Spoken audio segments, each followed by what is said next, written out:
Hello there. So this shoe was falling apart and I'm not ready to give it up yet. It's a really good looking shoe. It's an old Reaction sandal and I've had it now for maybe 8 or 9 years. It's still kind of raggedy on the inside, but I'm not ready to give it up. So I took it to the shoe shop and you see that?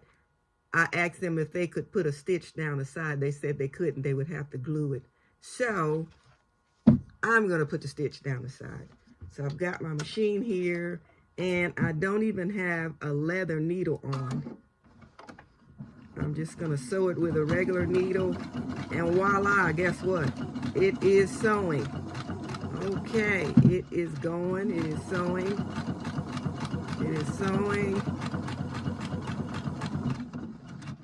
And right now I'm saving probably $20 on the sewing.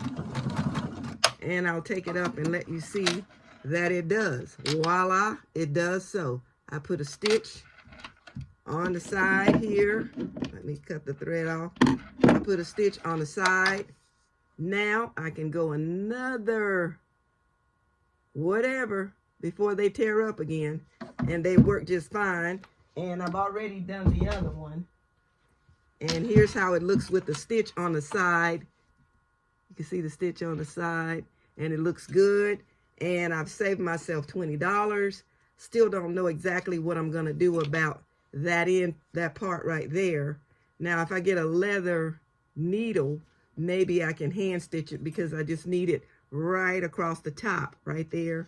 But, yeah, so simple activity. You can sew a pair of shoes on your sewing machine, and I did not even use a leather needle, but if you wanted to use a leather needle, that would be better. All right, we'll see you next time.